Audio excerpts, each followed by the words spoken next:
for your information, kisah tentang Nikodemus ini hanya tercatat di kitab Yohanes. Itu kan ayat 1 dia bilang adalah seorang Farisi yang bernama Nikodemus, seorang pemimpin agama Yahudi.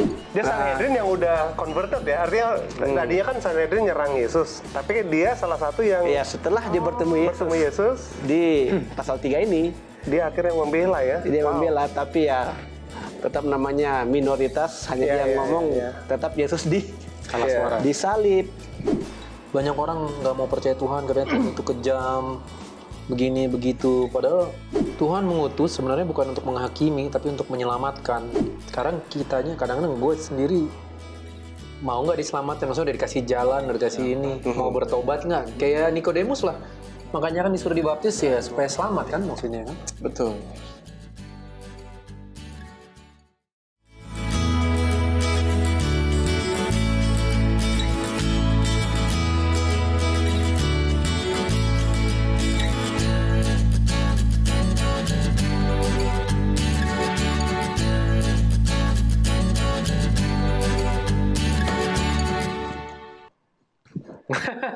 Selamat malam teman-teman.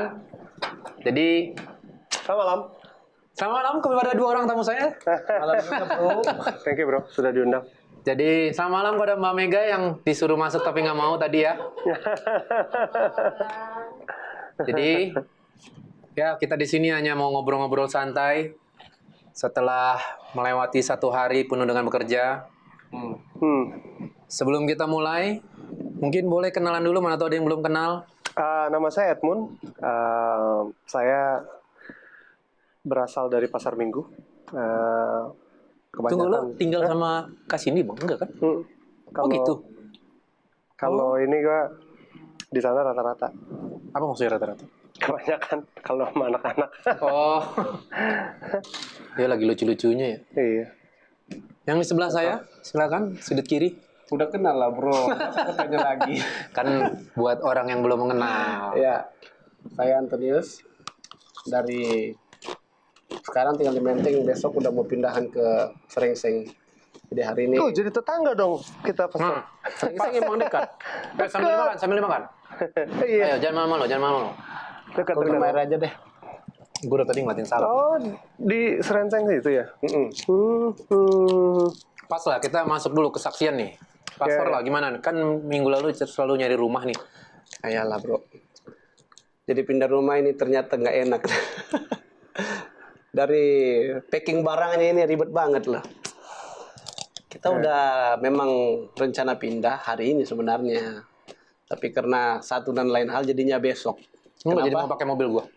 Gue mau pakai mobil bro, tapi takutnya nanti bikin jalan baru gue. Kenapa? Maksudnya apa? Kok nggak muat mobil? Bukan. Maksudnya apa? Kan baru punya SIM A, terus belum punya mobil. Kan udah lu lihat mobil gua abal-abal, nggak apa-apa. Oh, kalau mau direlain lain cerita. Nggak apa-apa. Tapi sayangnya motor juga kan ada. Susah Pastor. Kan banyak barang yang lain. Iya sih. Susah bawanya pakai motor kali. Nggak, Kursi maksudnya tengah motor kan kan bisa juga kan aku dicopot. bawa ke sana, nggak gue tinggalin di rumah. Oh, memang nggak bisa sekali, dia harus berulang kali. Iya. Nah jadi mungkin ya usulan doa ya bro ya. Boleh kan? Boleh. Doain lah besok ini mau pindahan. Kayak hektik juga pindahan rumah ternyata. Karena ini pengalaman pertama pindah rumah setelah berkeluarga. Kalau waktu masih bujangan kan nggak pusing tuh. Gua catat ya berarti permohonan doa. Iya, pindahan besok. Mudah-mudahan lancar lah. Aku juga tolong didoakan. Ada ya opportunity lah. Asik. Mudah-mudahan. Gua nggak ngerti bahasa Inggris. Iya. Kesempatan emas. Jadi tolong didoakan juga karena aku sih Ini kesempatan dalam. Iya nih kesempatan Iya, itu jodoh. general banget loh bro. Kesempatan merampok. kesempatan rampok ada ya. Makan. Jangan. Tapi ya aku pikir-pikir kita kan lagi banyak mau pelayanan ya. Banyak juga sih belakangan berdoa ya dapat pekerjaan juga yang bisa fleksibel ya. Iya. Karena susah sekali kan. Ya hari ini memang pekerjaan fleksibel itu Satu ya karena aku juga workaholic, ini juga masalah juga sih. Ya kelihatan di matanya bro. Iya. Mata panda ya. Mata panda udah bunder-bunder nih di antara ini gue. Ya tapi ya pastor tolong doakan juga itu kita. Ya kendala. Kita gantian doanya bro, bukan aku aja yang doa. Oh iya, kita Sekarang emang lo belum kerja, Bang? Atau lagi kerja atau lagi nyari atau? Transisi sih. Ini yang masih kerja, cuma aku di situ hanya sebagai co-counsel aja sekarang. Udah nggak ini lagi, sudah nggak full. Jadi memang mudah-mudahan dengan kerjaan yang baru ini lebih we'll see lah. Yang interview kemarin didoain itu udah? Itu. Iya. Nah, yang di interview kemarin malah dia bilang, kita kayaknya mau tunda 6 bulan lagi. Masih mau tunggu. Aduh, kalau mau tunda 6 bulan lagi. Tunda untuk kerja atau untuk interview? Mulainya. Oh mulai. Tunggu, jadi lo diterima tapi 6 bulan lagi masuk. Ya gue gimana 6 bulan lagi. Oh. Tapi we'll see lah. Bisa ya kayak gitu ya? Gak ngerti, kayaknya ya mungkin budget juga kan. Mereka kan beda. Mungkin apa? Budget ya kan. Ya, mungkin fundingnya baru datang sekian bulan. Perusahaan apa, Bang? Perusahaannya sih perusahaan. Maksudnya bergerak di bidang apa gitu? Oh, financial. Karena Leasing. iya, lending. Oh, Lending kalau. mutual fund gitu. Jadi ya sekarang kan lagi banyak. Kemarin sih ada 2 sebetulnya, satu lending, satu lagi yang gue minta didoain itu spesifiknya dia memang otomasi IT, karena gue seneng IT ya. Sebelum gue lupa gue catat. Ya, kita Maksudnya gue catat permohonan doanya. Terus bro? nggak ada. Apa yang didoain? Pasangan hidup itu. Nah itu kalau itu harus didoakan setiap hari itu. Di care group manapun pasti ada itu. Iya. Pasangan hidup. 4 kali sehari didoain. 4 kali ya. 4 kali. Lapangan pekerjaan, lapangan pasangan hidup. Amin. Kok lapangan? Lapangan jangan lowongan. Kalau ya supaya ada yang ngomong. Kalau gue tadi gue nelfon teman gue pendeta di mana ya, Jombang, di Jawa sana. Niatnya sih nelfon pengen curhat, ternyata musibah dia lebih besar jadi gue Oh lo mau curhat ke dia? iya. Oh, Mau ngobrol-ngobrol Tapi lah. dia duluan curhat ke lo? Iya. Soalnya tiba-tiba kan kita WhatsApp, bro, ini teman dari kecil. Bro apa kabar? Nih dibilangnya. Tunggu, mana dia?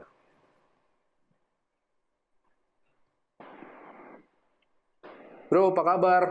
Kabar udah baikan. Rumah ambruk karena udah tua. Rumah ditinggalin? Iya. Rumah kayu emang? Enggak, jadi rumahnya rumah beton. Cuman mungkin kayak Rayap di bukan apa? Iya, udah 30 tahun nggak pernah direnov. Terakhir direnov, ternyata cuma nempel-nempel papan sama cat-cat doang. Jadi kelihatan oke, cuman pas diginiin Iya. langsung itu. Yang bisa sih gitu terjadi juga kadang-kadang. Halo, Ayo. Bro Bob. Silakan. Masuk aja udah. Masuk. Halo. Kenalkan Edmund. Ya. Gimana kabar? Ladies di Ladies di middle. Tengah dong. Ya, special place for you. Lihat tengah. Sini bro. Pas kalian masuk, kita baru pre-request kok. Iya. Ya kan? Ini ada yang nggak sehat.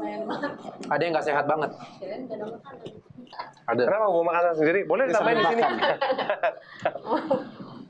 Bro. Gimana nih yang baru menikah nih, mungkin ada kesaksian. Belum ada. Mungkin bagi yang belum kenal ya, silakan nama, alamat, tempat tanggal lahir. Tempat tanggal lahir. Udah kayak mau ini. Nama saya Bobby. Tinggal di Jakarta Barat di Joglo. Oke. Namanya Esther. Tinggal di BSD. Udah. Berarti dari BSD tadi nih, kemarin. Iya dari BSD. Nggak tahu tadi macet banget di jalan pas di ini sih di Gatot Subroto itu. Lewat tol. Jadi sampai mana ya? Oh ya, kita masih Kesaksian kesaksian. lo tadi yang itu, rumah ambruk. Ya ternyata pas gua nelfon rumahnya ambruk. Masalahnya ambruknya karena rumah lama, jadi pas ambruk abunya tebel-tebel segini dan mereka masih punya 2 baby. Tapi waktu ambruk itu mereka nggak di dalam kan? Tengah malam. Ambruk pertama tengah malam. Puji Tuhan sekarang ya udah dapat dana. Lagi dibangun, didoakanlah semoga Ya, kita doakan. lebih Gereja di mana nih? Jombang. Oke, sekarang cewek dulu lah, dari tadi udah cowok. Ada kesaksian yang bisa di-sharing atau prayer request? Apa ya? Prayer request ya? Sambil makan, sambil makan. Suami lo udah balik? Oh iya udah balik sih. Oh ya mungkin ya prayer requestnya ya itu the one and only. Jadi kan emang sekarang masih tinggalnya masih belum bareng dengan suami. Ya prayer requestnya supaya bisa bareng gitu dengan suami tinggalnya. Itu sih paling. Namanya di mana, Sis? Sekarang lagi di Singapura kerjanya. Cuman ya harapannya sih bentar lagi pengen nyusul ke sana. Cuman mungkin masih bolak-balik sini gitu karena masalah visa gitu sih. Oh. Oke, Bob. Ada kesaksian atau ada yang mau didoakan? Apa ya? Ini sih paling sekarang lagi mencoba apa ya? Pengen dapat kerjaan lagi sih. Sorry, sekarang lo kerja lo apa, Bu? Sekarang nggak kerja, cuman lagi usaha. Oh iya, Ya. bisnis. Jadi mau cari kerja di bidang apa? Ya sekarang lagi proses gitu sih. Cuman paling didoain supaya bisa dilancarkan lagi lah. Catat ya. Bobby. Kita doakan nanti Pastor Antonius besok mau pindahan. Bang Edmund cari pekerjaan dan pasangan hidup. Riko teman di Jombang. Esther supaya bisa bersama-sama dengan suami. Bobby mencari pekerjaan. Iya. Cari kerjaan dan bisnis. Bisnisnya didoain nggak? Ya boleh. Atau supaya bisnisnya nggak laku, jadi supaya nyari kerja gitu? Jangan lah. Kalau bisa dulu. Amin. Kerjaan dan bisnis. Bisnis partner. Asik. Kerjaan dan bisnis. Siapa lagi kemarin ya? Ada yang didoakan, gue lupa. Yang datang minggu lalu, yang permohonan doanya agak ekstrim. Minggu lalu. Siapa ya? Batara ya? Melisa. Oh, Melisa. Oh iya, tadi Melisa bilang, tunggu ya, coba gue buka WhatsApp-nya. Melisa. Bisa nitip request gitu ya? Tadinya dia mau datang, cuman dikirain di rumah karena di sini kejauhan. Gue juga kejauhan sih. Bukan kejauhan sih, gue males tuh di sini sebenarnya macetnya ini sih. Ada yang mau datang tadi Pastor, orang baru namanya Melisa. Tolong didoakan buat kesembuhan nenekku, lagi rawat jalan kemarin. Masuk karena luka diabetes. Makasih. Sama terakhir Smile Center minggu ini. Karena sambil kita berdoa. Berdoanya misalnya terakhir, Bang. Coba terakhir nanti. Jadi silakan bos. Diingat aja dulu ya sama tadi Ya, udah dicatat. Oke lah. For your information, kisah tentang Nikodemus ini hanya tercatat di kitab Yohanes. Itu kan ayat 1 dibilang adalah seorang Farisi yang bernama Nikodemus, seorang pemimpin agama Yahudi. Dia Sanhedrin yang udah converted ya. Artinya tadinya kan Sanhedrin nyerang Yesus, tapi dia salah satu yang Ya, setelah dia bertemu Yesus di pasal 3 ini, dia akhirnya membela ya. dia membela, tapi ya tetap namanya minoritas, hanya dia yang ngomong, tetap Yesus Kalah suara. disalib.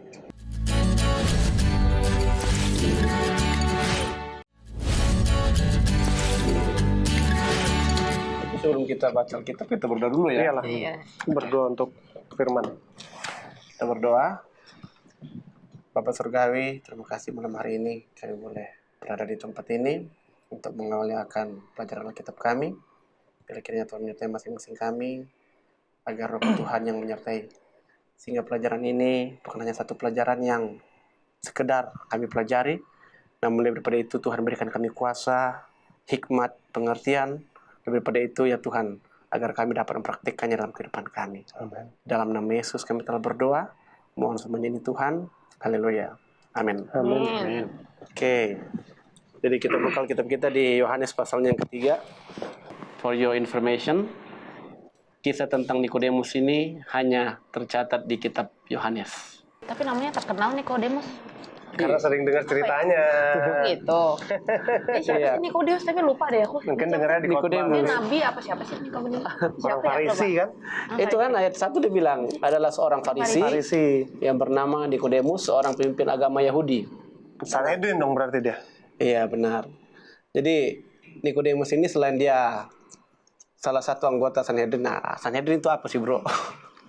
Lo tau nggak? Kayak itu ya, kayak pemimpin ulama gitu ya. Oke, nah, udah benar. Sanhedrin ini terdiri dari 71 anggota. Ya. Jadi anggotanya itu 71 orang dan mereka ini khusus membahas tentang hal-hal keagamaan. Ibaratnya kalau kita sekarang ini agama, mahkamah agama. Mereka itulah orang-orangnya. Dan mereka ini tergolong dari orang-orang yang memang terpelajar. Kalau dari jenjang pendidikan, mereka ini S3 S3-nya, doktor-doktornya. Nah, Ini kayak Biblical Research Institute-nya Advent ya. Ini udah ada kira-kira ininya. seperti itulah. Dan yang lebih spesifik lagi dibilang kan orang Farisi. Ya, ya. Nah, orang Farisi ini berbeda dengan orang Saduki. Orang Farisi mereka percaya akan adanya malaikat dan mereka juga percaya akan kebangkitan. Sebaliknya orang-orang Saduki nggak percaya dengan adanya malaikat, nggak percaya juga dengan kebangkitan. Jadi dua golongan inilah yang paling banyak mempersulit Yesus di dalam pelayanannya selama dia melayani di dunia waktu dia masih ada waktu itu. Nah, kalau kita lihat cerita ini, dia bilang kan seorang pimpin agama, dia datang pada waktu malam kepada Yesus. Iya bang. Jadi Berarti ngumpet-ngumpet nih ya. ngumpet-ngumpet. Nggak, kadang gue pikir bisa aja dia habis pulang kantor kan? Iya. Oh, kayak kita ya. Iya. Bener nggak? Kadang gue pikir Iya. Ya hanya di sini kan nggak bilang jam berapa, ini dibilang hanya malam ya. Iya sih. Ya kalau ditulis malam kan berarti ada Iya. maksudnya kan. di atas jam 6 gitu kan. Nah, dan dia hanya bicara dengan Yesus. Hah? Oh iya. Iya. Di sepanjang cerita ini kan hanya ada Yesus dengan Nikodemus, Yesus dengan Nikodemus. Tidak ada indikasi yang mengatakan bahwa ada orang lain yang melihat. Jadi ini memang pembicaraan yang eksklusif lah. Kenapa? Orang yang datang juga orang yang ya bisa dibilang berpengaruh. Dan yang lebih luar biasanya lagi, nama Nikodemus ini hanya 5 kali muncul di dalam kitab Yohanes. Oh sering muncul. 5 kali dalam pasal berbeda. Pasal Nah, 3 kali di pasal ini. Oh terus dia muncul Ya, lagi. pasal selanjutnya ketika dia cerita tentang coba untuk membela Yesus, itu ada di ini Yohanes 7 ayat 50. Oh, jadi dia Salah. dia kalau ini ngomong ayat Sanhedrin 52 yang kalau ngomong. dia Sanhedrin yang udah converted ya. Artinya tadinya kan Sanhedrin nyerang Yesus, tapi dia salah satu yang Ya, setelah dia bertemu Yesus bertemu Yesus, di pasal 3 ini, dia akhirnya membela ya. dia membela, tapi ya tetap namanya minoritas, hanya dia yang ngomong, tetap Yesus Salah suara. disalib. Namun habis Yesus disalib pun dia nggak berhenti. Dengan pengaruh yang dia punya, dia bisa maju untuk meminta mayat Yesus dikuburkan. Murid-murid yang lain bahkan nggak berani. Iya, iya. Iya. Oh iya. Karena kan mereka mau minta dikuburkan sebelum sabat kan, Iya. kan? supaya tidak Ya, melanggar. baru nge gue iya yang minta Yesus dikuburkan nggak ada yang 12 orang itu. Nggak ada. Kan 12 orang itu semua Lari kan? Kabur. Bahkan Yohanes sendiri kan nggak punya kuasa. Yohanes yang murid Yesus itu, Yang paling kecil. walaupun dia bersama-sama dengan Yesus sampai Yesus mati di kayu salib, dia nggak punya kuasa. Yohanes kekasih kan ini. Yohanes yang kekasih, bukan Yohanes Pembaptis. Nah, jadi aku belum sempat bilang tadi. Arti nama Nikodemus ini adalah conqueror, seorang penakluk. Nah, saking indahnya namanya, diabadikan di kitab Yohanes saja. Namun kita lihat lagi kelanjutannya ya. Jadi dia datang bertanya, nggak bertanya juga sih, kayaknya dia bikin pernyataannya. Sesuai dengan ayat 2 dia bilang, Rabi, kami tahu bahwa engkau datang sebagai guru yang diutus Allah. Sebab tidak ada seorang pun yang dapat mengadakan tanda-tanda yang engkau adakan itu jika Allah tidak menyertainya. Jadi dia bukan bertanya sebenarnya ya. Ya kan? Ya, dia kasih tahu bahwa Iya. gua tahu lu ini nabi, lu yang diutus Allah, ya kan? Iya, seakan-akan ini mau mencobai lah. Benar nggak ini ya? Nah, kalau orang zaman sekarang kan nyanjung dulu baru ngejatoin. Ngetes. Ya inilah ngetes kan. Tapi Yesus ini kan bukan nggak tahu apa maksud kedatangan dari si Nikodemus. Jadi yang ada di pikirannya Nikodemus ini dilahirkan kembali itu masuk ke dalam rahim ibu dan keluar lagi. Tapi yang Yesus maksud lain.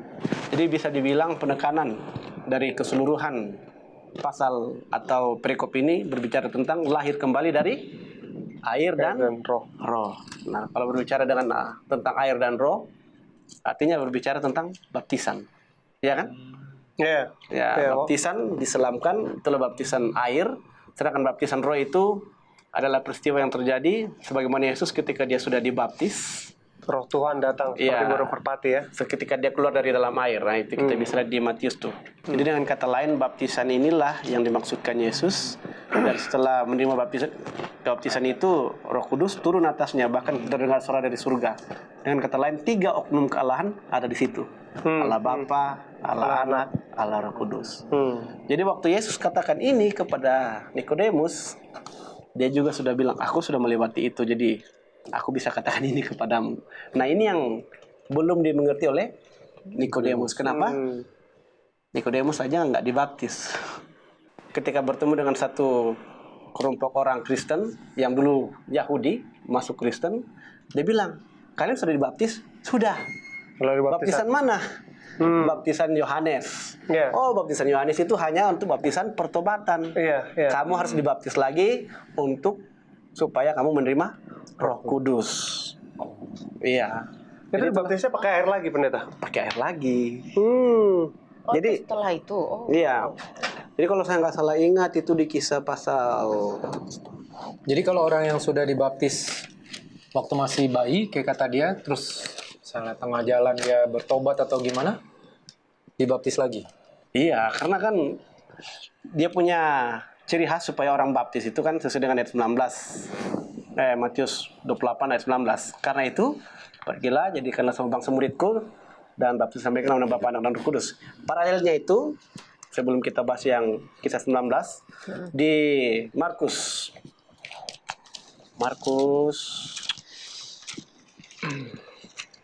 16 ayatnya yang ke 15 dan 16.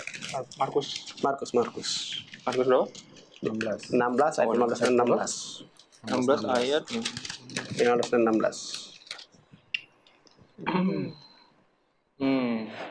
Bacalah, Bro. Lalu ia berkata kepada mereka, pergilah ke seluruh dunia, beritakanlah Injil kepada segala makhluk. Siapa yang percaya dan dibaptis akan diselamatkan, tetapi siapa yang tidak percaya akan dihukum. Iya, jadi anak kecil kan belum bisa percaya ya. Iya kan? Ini kan cerita masih tanggungan orang tuanya lagi. Iya, makanya banyak juga orang yang belum mau dibaptis atau belum mau disidi ya. CD. Karena katanya kalau belum disidi, kalau berdosa orang tua yang nanggung. Tapi menurut di sini kalau udah bisa percaya ya sudah layak dan sepantasnya untuk dibaptis. Jadi baptisan tidak selamanya berbicara tentang usia, tapi ini berbicara tentang percaya tadi ya. Percaya, iman seseorang.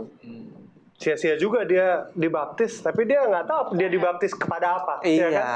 Kayak kalau saya pikir-pikir juga kalau kita dibaptis masih bayi itu, saya emang bikin dosa apa? Dia kan belum tahu apa dosa.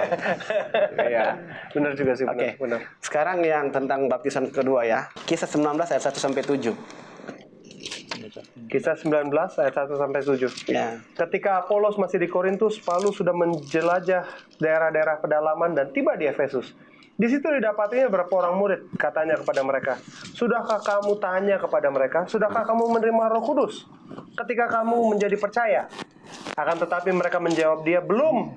Bahkan kami belum pernah mendengar bahwa ada Roh Kudus."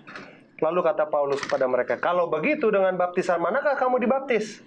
Jawab mereka, "Dengan baptisan Yohanes."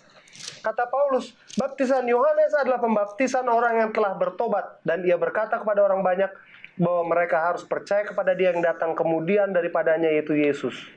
Ketika mereka mendengar hal itu, mereka memberi diri untuk dibaptis dalam nama Tuhan Yesus.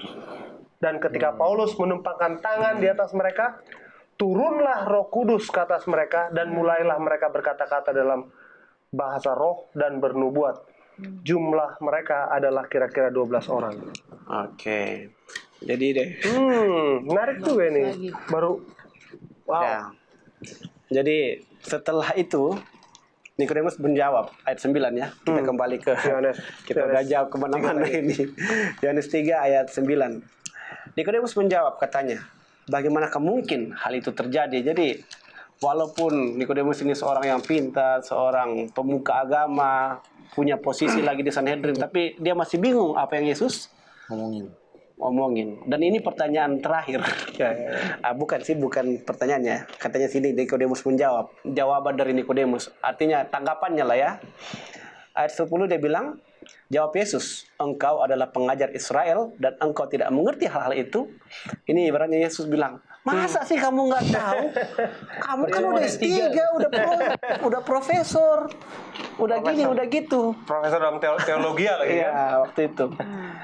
Jadi ada satu kutipan dari Pena Inspirasi katakan bahwa pengetahuan tanpa Roh Tuhan itu tidak akan berguna. Tidak bergunanya kenapa? Karena itu tidak akan membawa kita untuk bersedia bagi hidup yang kekal. Jadi itulah mengapa begitu pentingnya baptisan air dan roh ini, sehingga benar-benar ditekankan oleh Yesus kepada Nikodemus. Dan kita percaya Nikodemus juga akhirnya menjadi salah satu pengikut Kristus sesuai dengan yang kita sudah baca tadi ya. Walaupun dia hanya 5 kali muncul dalam kitab Yohanes. Tapi hebat juga ya kalau dipikir. Ya kita kan sekarang udah tahu siapa Yesus itu kan. Cuman kan zaman dulu kan orang masih simpang siur nih, ini orang hebat atau bukan, benar enggak. Maksudnya Nikodemus itu kan kalau zaman sekarang pasti orang kaya terpandang. Siapa? Orang kaya Nikodemus. terpandang, iya. Orang hebat. Bayangin kalau misalnya orang kaya terpandang, orang hebat, tapi minta petunjuk ke guru sekolah di kampung gitu loh. Ya, Yesus itu bukan guru sekolah lagi, dia nggak pernah menempuh jenjang pendidikan yang formal. Istilahnya dia nanya sama orang biasa yang bukan apa-apa gitu kan. Iya, ibaratnya evangelis aja dia. Iya, hebat. Pengkhotbah keliling. Iya, pengkhotbah keliling. Nggak punya rumah pula. Nggak punya mobil. Maksudnya berani gitu, maksudnya. Makanya dia datang hati banget gitu, mau dia nanya. Makanya dia datang malam-malam supaya orang nggak lihat. Ini kalau ada yang lihat bikin malu ini kan. Seorang SD kan nanya sama yang nggak sekolah SD. Jadi Yesus menekankan bahwa kami ini kemana-mana sudah berkhotbah tentang kebenaran, tentang hal kerajaan surga, tentang baptisan roh dan baptisan air, tentang bertobatlah kerajaan surga sudah dekat. Tapi golongan kalian itulah golongan yang mana? Sanhedrin, Farisi, pemuka-pemuka agama ini yang menjadi musuh terberat. Bukan musuh juga sih, karena Yesus nggak pernah menciptakan permusuhan. Tapi yang menjadi rintangan terberat dalam pekabaran itu disampaikan. Namun ya, aplikasi yang bagi saya secara pribadi ya, dalam pekerjaan memberitakan Injil ini tidak akan mudah. Sama Yesus saja, Yesus yang sudah Tuhan menjelma jadi manusia mengalami kesukaran yang luar biasa. Apalagi kita. Sebenarnya hal-hal seperti ini adalah mendasar ya. Baptisan itu kan dasar. Oh, maksudnya gitu. Iya. Hal yang mendasar mengenai iman kepercayaan seseorang, kenapa dia percaya. Namun ini aja kan tidak bisa dimengerti dengan baik atau nggak bisa ditangkap sama S3. Yang S3 ini. Nggak ada dulu kan dari zaman Musa emang nggak ada baptisan ya?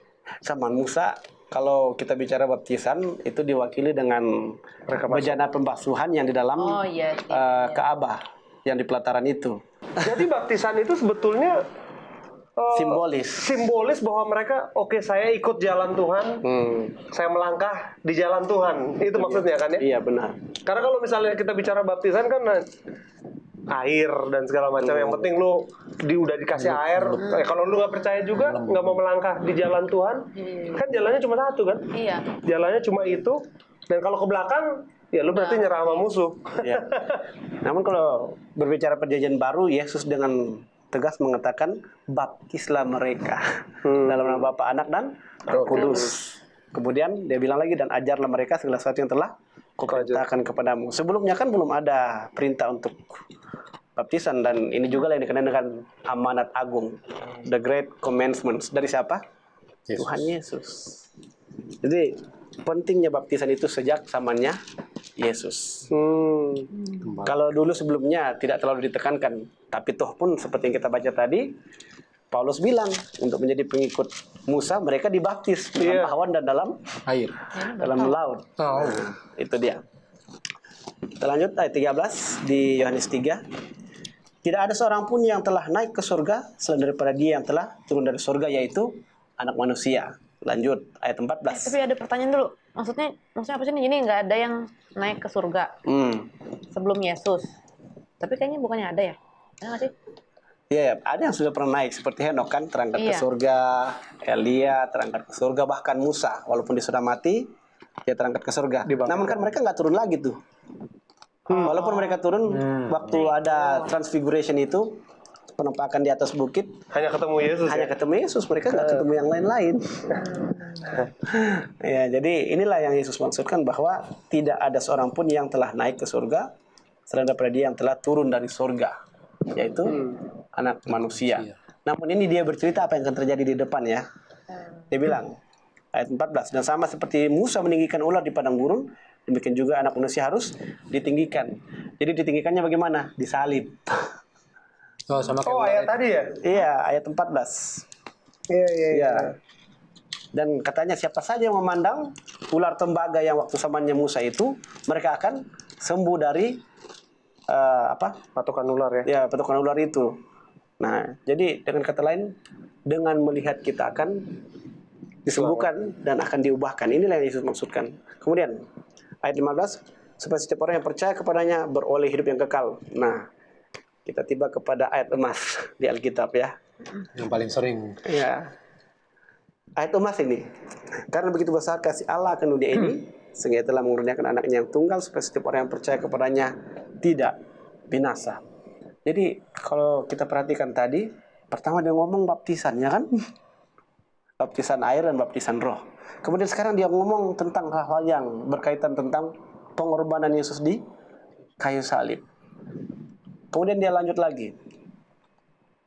Ayat 17, sebab Allah mengutus anaknya ke dalam dunia bukan untuk menghakimi dunia, melainkan untuk menyelamatkannya oleh Dia.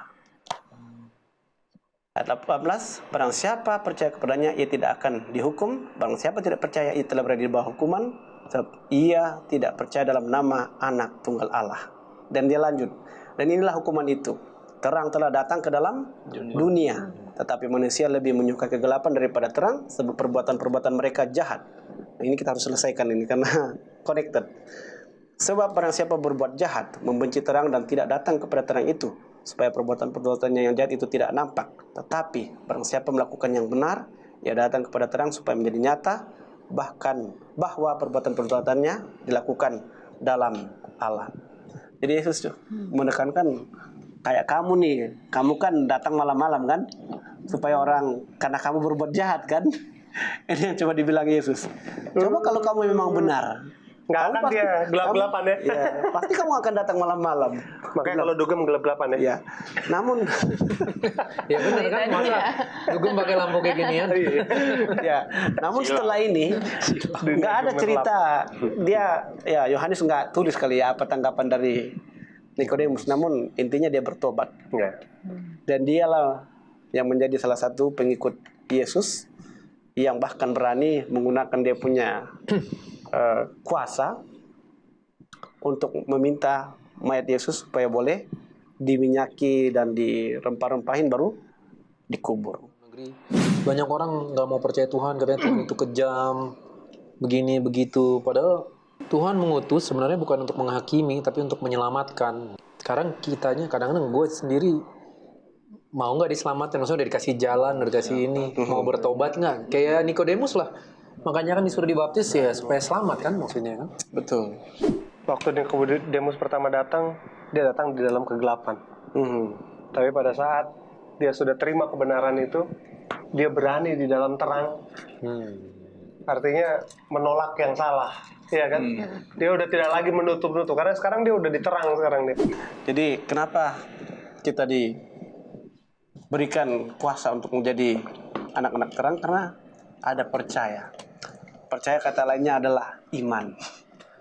Dan iman ini kita hanya berikan kepada Tuhan.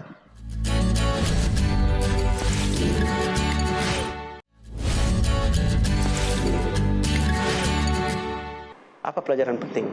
Aplikasi lah. Nah, kalau aplikasi sih masing-masing kan kita sudah belajar sama-sama ya. Jangan saya lagi aplikasinya. Oke, mulai dari Bro Siko. Kalau gue mungkin ayat 17 ya. Karena kalau kadang-kadang kan gue suka baca forum-forum internet gitu kan. Online-online yang luar negeri atau dalam negeri.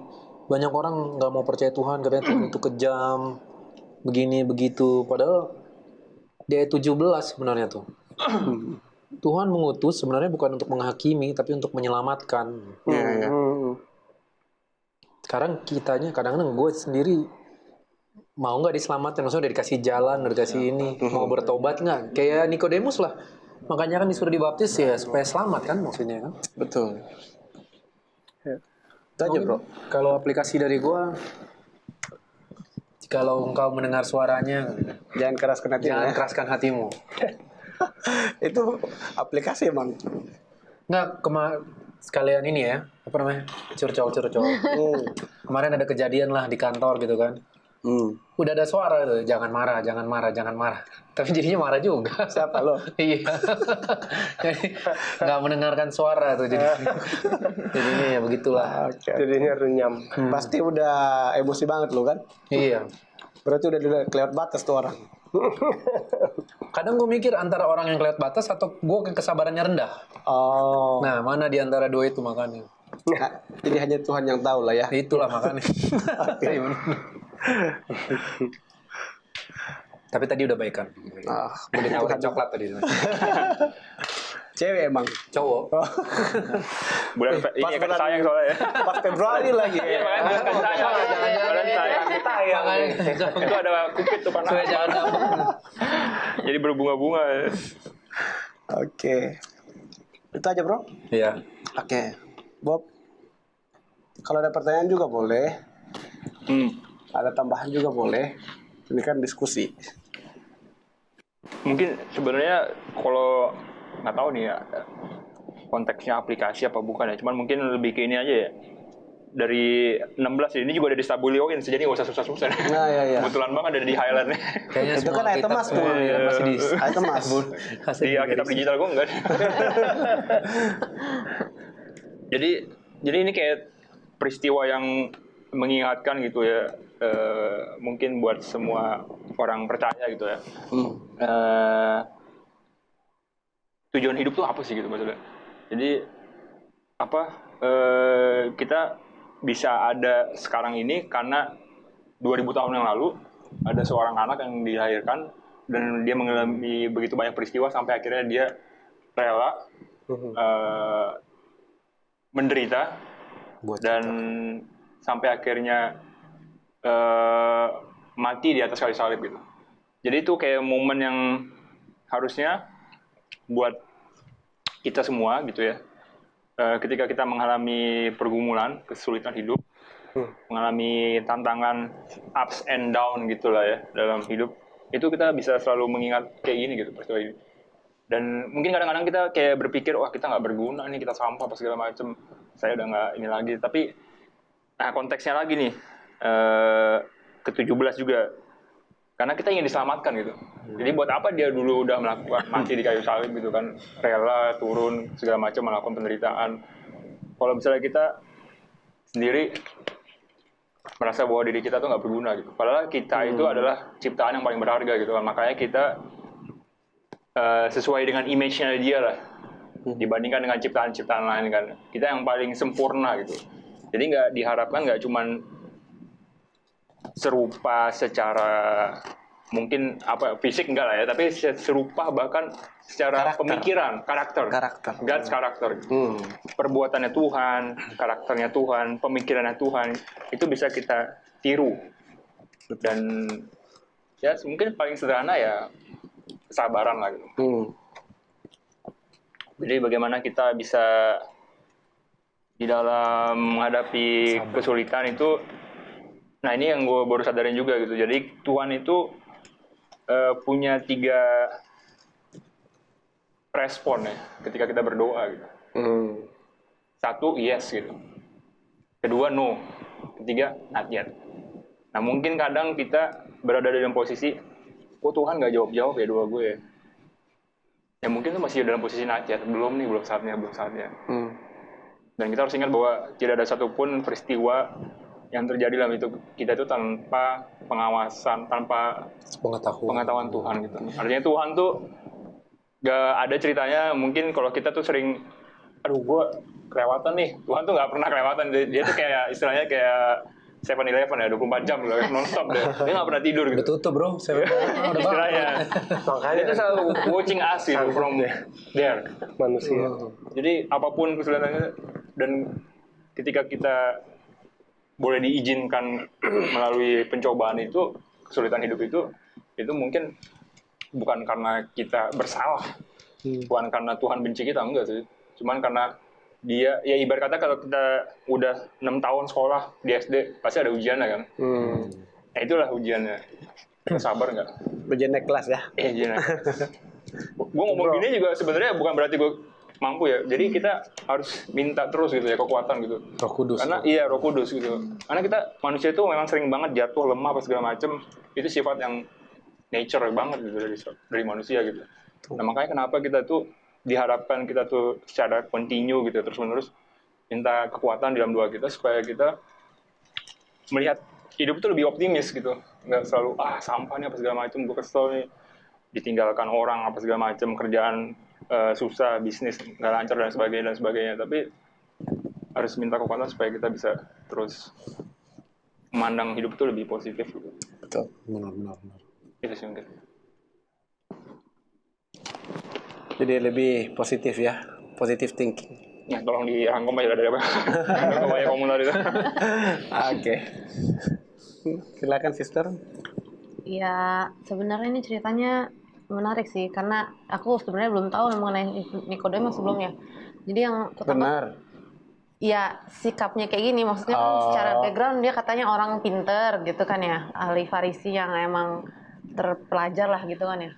Sebenarnya dia bagus juga, maksudnya ya walaupun dia punya posisi gitu kan ya, dia tetap mau membela Yesus tuh kan, yang di ayat yang pasal 7 itu kan. Betul. Udah kayak siapa ya itu yang si Pontius Pilatus siapa ya yang cuci tangan ya. Betul. Nah maksudnya dia tuh berani punya posisi, oh ya walaupun sebenarnya mungkin yang kita nggak tahu posisi di sana, mungkin karirnya akan terhambat atau apalah, kita nggak tahu kan, maksudnya pekerjaan dia gitu ya kalau aplikasi kan kita ngomong. Tapi maksudnya dia cukup punya pendapat gitu, maksudnya dia berani untuk ngungkapin gitu kan sih, dan bela Yesus juga kan akhirnya yang dia menguburkan Yesus. Betul. Maksudku ya sebenarnya kita juga di pekerjaan sehari-hari ya, kalau misalkan ya nggak tahu sih, kebanyakan ya banyak juga pasti ya rasa takut kayak gitu ya kalau misalkan mau mengikuti yang benar gitu kan ya, karena kadang di pekerjaan banyak hal-hal yang misalkan bos bilang apa gitu kan, ya tapi kita jadinya ngikut bos atau ngikut apa gitu kan, contoh ya. Nah, tapi ini pelajaran bagus sih si Nikodemus. Sama ini sih yang ayat 20 tuh juga kena sih, yang aku suka juga nih. Yang for everyone that doeth evil hated the light, neither come to the light. Jadi kayak ya betul sih, maksudnya semua yang melakukan kejahatan ya nggak suka dengan kebenaran itu, tapi ya aku sendiri sih pribadi gimana ya, suka berdosa juga ya. Ya emang sih ketika mau apa namanya bertobat itu ya butuh usaha kali ya, karena emang pada dasarnya ternyata emang ada kebencian. Kalau setiap kali kita dosa tuh ada emang apa ya, natural gitu ya, ada kebencian untuk bisa lagi bertobat gitu. Jadi mungkin juga harus, kalau misalkan lihat orang mungkin lebih pengertian aja kali ya. Ya emang naturnya dosa tuh kayak gitu. Misalkan ketika orang berbuat dosa, ya pasti dia akan menutupi gitu sih. Nggak gampang orang itu untuk ngaku dosa. Saya juga kepikiran apa yang dibilang Esther, karena memang kalau melihat di sini ya, waktu Nikodemus pertama datang, dia datang di dalam kegelapan. Tapi pada saat dia sudah terima kebenaran itu, dia berani di dalam terang. Artinya menolak yang salah, ya kan? Dia udah tidak lagi menutup-nutup, karena sekarang dia udah diterang sekarang nih. Dan jadi ini kembali kepada apa ayat 3 itu. Jika seseorang tidak dilahirkan kembali, ia tidak dapat melihat kerajaan Allah. Saya terpikir dalam kehidupan saya secara pribadi juga, memang hanya terang Tuhan yang membuat kita masih bisa berada ya seperti ini ya, berada di dalam pembelajaran yang seperti ini. Karena tidak ada yang tidak berdosa, tidak ada yang tidak menjadi musuh Tuhan dalam waktu hidupnya. Saya tidak bisa katakan bahwa saya sudah menang atas dosa ini, saya sudah menang, karena saya bisa saksikan berpuluh-puluh kali pun tidak ada kemenangan melalui kekuatan saya. Hanya karena Kristus lah kita boleh masih terus diberikan kasih karunia. Jadi saya bersyukur oleh karena pelajaran hari ini membuka saya kembali, mengingatkan bahwa Tuhan masih ingin kita selalu diregenerasi di dalam rohnya. Ya, jadi kenapa kita diberikan kuasa untuk menjadi anak-anak terang? Karena ada percaya. Percaya kata lainnya adalah iman. Dan iman ini kita hanya berikan kepada Tuhan. Kita nggak bisa bilang saya beriman kepada Brother Siko atau kepada ini enggak. Nah, sebenarnya ini adalah direct rebuke buat Nikodemus waktu dia ketemu dengan Yesus. Direct rebuke. Dan sebagaimana juga Yesus bilang di Wahyu 3:19, barang siapa kukasihi, dia kutegur dan kuhajar. Oleh sebab itu relakanlah hatimu dan bertobatlah. Perkataan Yesus ini memang agak pedis kepada Nikodemus. Namun perkataan ini yang membuat Nikodemus akhirnya bertobat dan tahu bagaimana untuk hidup di dalam terang, yaitu mengikuti Yesus. Terang itu, yaitu Yesus. Mungkin itu yang bisa kita bagikan malam ini. Mungkin masih ada yang lain. Cukup jelas? Ada lagi teman-teman? Sangat jelas. Terima kasih semuanya. Diterangkan. Memang terang itu membawa kita pada penerangan. PLN dong ya. Oke, Pastor boleh tolong doakan kita. Nanti Bob, kan Pastor mendoakan kita. Ntar lo mendoakan Pastor. Mau pindahan. Pindahan aja. Iya. Pindahan dan pekerjaan pelayanan di jemaat. Oke. Jadi usulan doanya itu. Usulan doanya lagi. Bang Edmund, lowongan, pekerjaan dan pasangan hidup. Teman gua yang di Jombang supaya rumahnya bisa cepat selesai. Esther supaya bisa bersama-sama dengan suami segera. Bobby, atau lo mau di situ? Bobby cari kerjaan dan bisnisnya. Dan yang nggak datang Melisa, yang omanya sakit diabetes. Dan program Prayer Network untuk berdoa se-Indonesia, Bang Edmund tadi. Pastor, pindahannya dan pekerjaan dalam pelayanan. Oke. Berbobila dulu. Dulu. Ya, mari kita bersatu dalam doa. Ya Bapa yang di surga, terima kasih Tuhan Yesus, di tengah kesibukan kami masing-masing, di tengah aktivitas kami masing-masing, kami boleh berkumpul di tempat ini ya Tuhan. Tentu bukan sebuah kebetulan ketika kami bisa berkumpul di tempat ini, dan kami bersyukur akan peran serta Engkau ya Tuhan, dan kami juga bersyukur bahwasanya tujuan kami untuk datang ke sini untuk bisa mengenal Engkau lebih dekat lagi melalui firman-Mu yang telah kami pelajari secara khusus Tuhan pada malam hari ini yang kami baca dari Injil Yohanes pasal 3 ya Tuhan. Supaya Tuhan kiranya firman-Mu ini tidak hanya kami baca ya Tuhan, tetapi kami bisa pahami dan kami bisa mengerti, dan terlebih lagi kami bisa aplikasikan di dalam hidup kami ya Tuhan, sehingga kami bisa menjadi pribadi yang lebih baik lagi ke depannya Tuhan. Amin. Tuhan, di tengah-tengah kami saat ini, kami juga berdoa khususnya buat pastor ya Tuhan yang memiliki rencana untuk bisa pindah ke tempat yang lebih baik ya Tuhan. Ketika dia sudah menemukan tempat yang baru di daerah Srengseng, ya Tuhan, biarlah Tuhan Engkau berkati proses perpindahannya Tuhan, supaya segala hambatan, segala kekurangan yang ditemui, supaya Tuhan bantu untuk bisa dilalui dengan baik ya Tuhan. Kami percaya Tuhan, ketika Engkau sudah berkenan, tidak ada hal yang mustahil bagi kami yang percaya kepadamu ya Tuhan. Dan kami juga yakin ya Tuhan, tidak ada tempat yang lebih baik selain tempat yang telah Engkau pilihkan buat pastor ya Tuhan. Dan kami bersyukur bahwasanya pastor juga bisa tetap melayani di tengah-tengah jemaatnya Tuhan. Biarlah Tuhan di tengah pelayanannya dia bisa lebih banyak lagi memberkati orang-orang ya Tuhan, dan supaya banyak orang-orang yang lebih percaya dan terselamatkan oleh perkataan-perkataan-Mu ya Tuhan. Amin. Terima kasih Tuhan Yesus atas doa dan permohonan kami. Biarlah Tuhan Engkau mau mendengarkannya dan menjawabnya. Di dalam nama-Mu kami sudah berdoa dan mengucap syukur. Amin. Bapa, lanjutkan doa dari sahabat kami Bobby yang berdoa untuk Brother Edmund dalam pekerjaannya. Walaupun masih saat ini belum mendapatkan pekerjaan yang tetap, kami berdoa Tuhan akan membukakan jalan sehingga Brother Edmund boleh mendapatkan kerja yang bukan hanya sekedar memenuhi kebutuhan hidup, lebih daripada itu agar dia dapat menjadi alat Tuhan, instrumen Tuhan di tempat dia bekerja, dan mulai pengaruh hidupnya. Banyak jiwa-jiwa yang boleh mengenal Kristus dan menerima Engkau sebagai juru selamat pribadi mereka ya Tuhan. Kami juga percaya bahwa Tuhanlah yang telah menciptakan manusia, dan Tuhan juga yang telah memberikan pasangan kepada nenek moyang kami yang pertama, Adam. Kami percaya janji Tuhan ini selalu akan tepat pada waktunya, dan Tuhanlah yang akan pertemukan Brother Edmund dengan seorang yang tepat, yang boleh menjadi pendamping yang sepadan buat dia.